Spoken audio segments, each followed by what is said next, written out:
I think the first thing that comes to my mind when I think about recruiting is certainly absolutely the foot speed, foot quickness, overall speed, endurance, and especially if you're talking about a midfielder, the ability to run those quick bursts and run for 4 quarters defensively, and certainly those attackmen, that lateral movement, that comes to mind first. Size is not necessarily a major factor, but bigger, stronger is certainly better if you can get it. And then the other attributes, competitive spirit. I think in today's game, certainly when you're building a team like we're building here, those personal qualities, strength of character, humility, some loyalty to the university, his coaches, and certainly his teammates. Those personal qualities for me, and a lot of times are probably more important than overall, I would say, athleticism per se.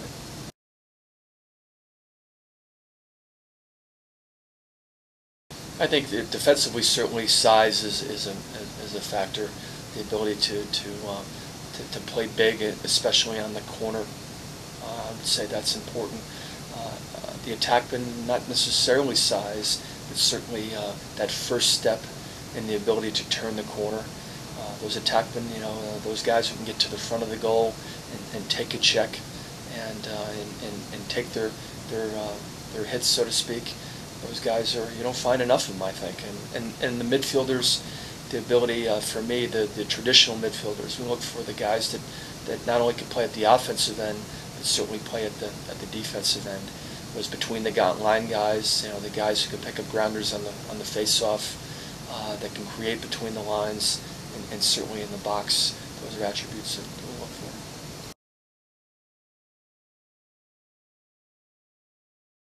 I think you kind of started mid 1100s would be ideal for us here at Bryant with a business sort of flavor here. They're going to look at the math SAT a little bit more maybe than the verbal, and then you want that solid B student that's taken a strong curriculum, and certainly a strong curriculum in their senior year. How many honors courses have they taken? How many AP courses have they taken? But you want guys that certainly can toe the line academically as well as succeed on the field.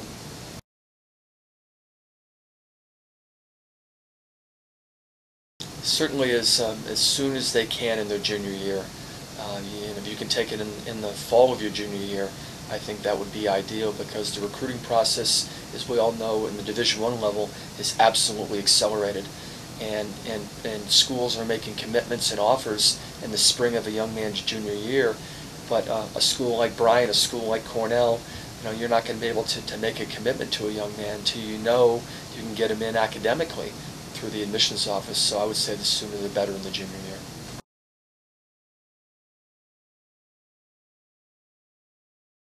Absolutely. I mean, the admissions office wants to see, the toughest curriculum possible. I mean, it's always better to get, a B or a B minus, I would say, in an AP course, or certainly an honors course, than an A in just a mid-level course in that particular academic year. So, I think like anything else, you want young men to challenge themselves.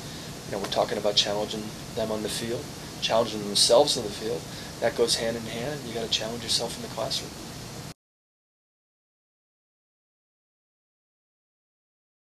The multi-sport athlete is it for me. Those young men that you hear that, hey, we're going to quit football, we're going to quit basketball, that concentrate on be a full-time lacrosse player. I don't like hearing that. I mean, you're a competitor. I mean, a real competitor. I mean, you're playing a sport, each season. Those football, those hockey, basketball guys, and then lacrosse guys in the spring. Those are the guys that really appeal to me personally. And like you say, you can't coach competitive spirit. I mean, that's something that you recruit. And those kids that play all those other sports, there's so many things that you learn in those other sports that you can apply to your lacrosse. I think that comes first and foremost to me. And then, as I mentioned, the personal qualities, leadership, guys that are highly motivated, that built-in internal work ethic. I mentioned competitive spirit, and certainly the guys that are we us kind of guys, as opposed to the I me guys. I mean, and you can find that out very quickly in the recruiting process. Is it that young man's goal to be a Division I All-American, or is that young man's goal to lead his team to a level that they haven't achieved to date? You know, we want those guys, those team guys, those guys that are all in, all the way, and those guys certainly that can handle some adversity. For us, as we make the transition to Division I mean, it's going to be tougher early, hopefully, than it will be later, and we're going to face some adversity along the way. So those guys who can accept adversity, kind of take it head on, so to speak, those are the guys we want here in a Bulldog uniform.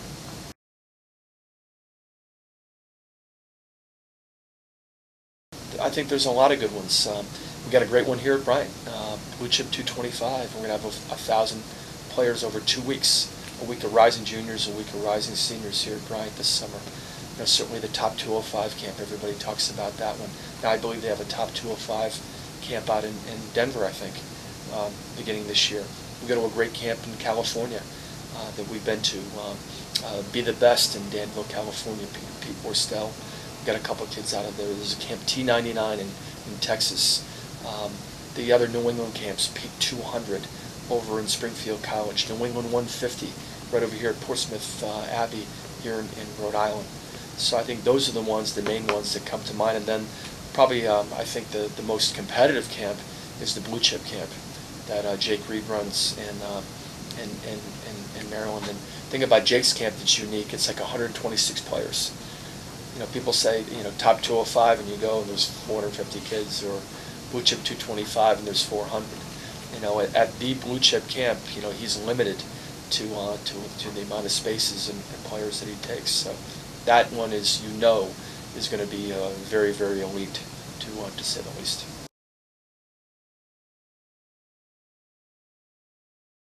I think two.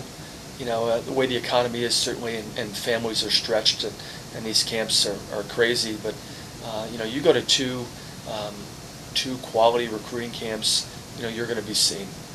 And the other thing too about that, you don't want to go to too many camps because you end up getting tired or kind of worn out, so to speak, and then you don't show at a high level. That can actually hurt you. So, you know, I think two camps that are spaced out a couple weeks apart, so you're on, you know, top of your game, would be first and foremost for me and our advice.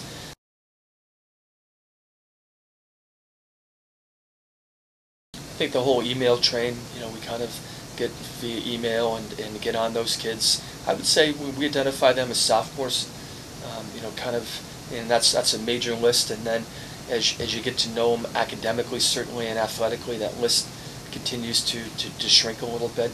But I would think in the spring of their sophomore year, you know, we kind of start identifying them as the kind of player we like, and then just make every effort to see him as much as we can within the rules, and get to know them, certainly personally, but academically as well.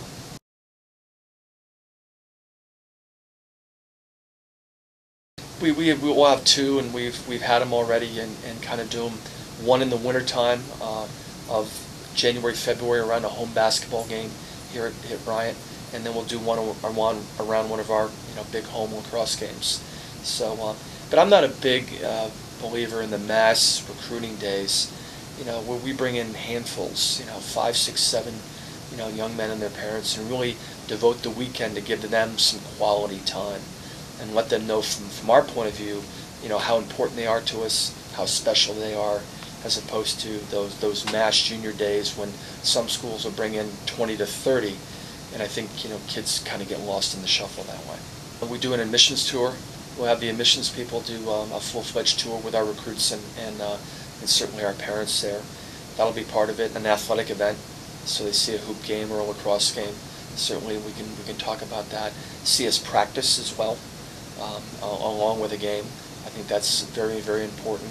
There'll be a quick meeting when they do arrive, introductory meeting, myself, the parents and the player individually, and then we'll have a post-visit meeting, like an exit kind of meeting or an interview, to kind of talk about the weekend of the day, you know, what they liked, you know, what they thought about Bryant, and then we could get some feedback on from them. And then I ask our players who actually host that particular recruit, tell me about, you know, Mitch Belisle. Tell me about, John Glynn or Max Siebold, or, how were they on their visit, personally, and then get our input back from our guys, because, obviously, we're looking for not only the best player, the best student, but the right fit for us. That's not always the case everywhere you go, and certainly you got to do your homework and communicate not only with the recruit and the parents, but certainly your own players. The official visit now that I used to take in the fall of my senior year, 30 years ago, is now moved up to the fall or spring of their junior year, and the unofficial visit has replaced that. So as on the Division I level, as these young student athletes make their decisions spring, summer of their junior year, that means they got to visit earlier to really get a flavor for that particular college.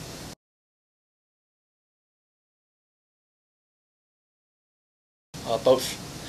We're headed very soon to be a fully funded team in the future here, athletically with the athletic grant and aids, and certainly there's merit award here. So there's an outstanding student, an Ivy League caliber student that wants Bryant. The admissions office will identify that particular student athlete, and then warranted, there is a merit award for his academic achievement. Well, the admissions takes care of all the merit awards, the academic awards. That's strictly from them. I have no input. That's just based on them as a student. And then regarding the athletic grant and aid, that's strictly done by the coaching staff and myself in particular. And we'll discuss it amongst the staff, but certainly, and those are, those are partials. I mean, and all my time and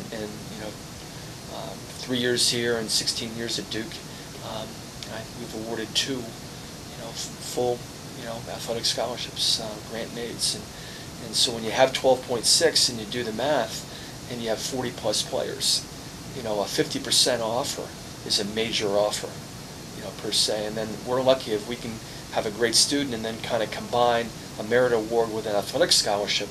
We have the best of the ability to do that, but those don't happen too often. That's a rarity. And we have a couple on our team, but if you get 1 a year, 2 a year, I think you're lucky.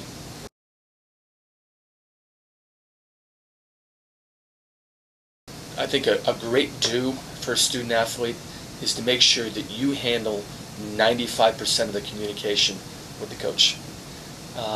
We're not recruiting mom and dad necessarily, we're recruiting the player, and I think it's very important that all the correspondence that player has be returned directly from him. I think that's very important to establish that relationship. I think a don't is, don't necessarily lead on a particular coach or school that you know you're not interested in. A great do is, if you're not interested in that school, tell that coach. You're not going to hurt his feelings. It's a great do is to always deal in the truth. And if a young man says to me he's no longer interested in my school, I wish him well. And then you hang up the phone and you call the next guy that is interested in your particular school.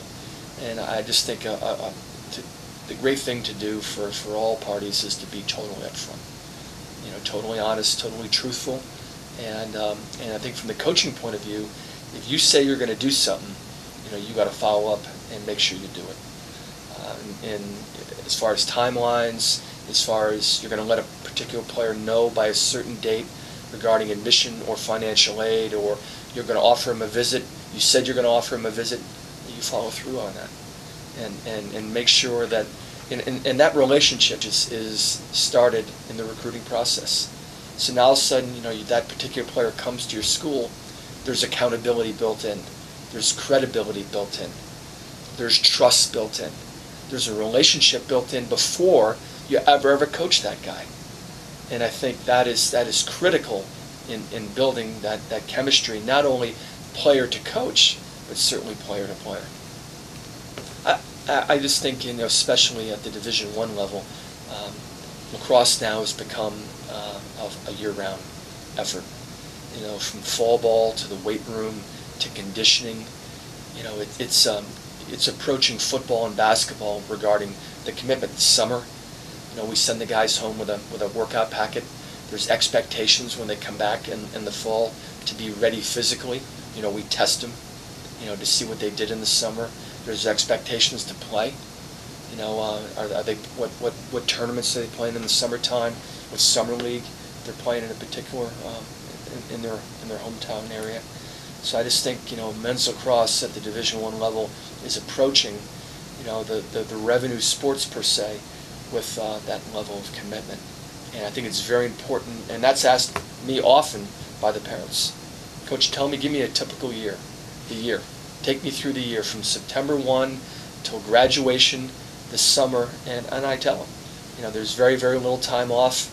You know, there's time off in between your fall segment, your off-season segment, and certainly your in-season, but it's to play at the highest level, to compete against the Cornells, the Dukes, the Virginias, the teams in our league. You know, we want players that are absolutely, totally committed to taking their game and their level of athleticism and their academics and how they handle themselves off the field to a very, very high level.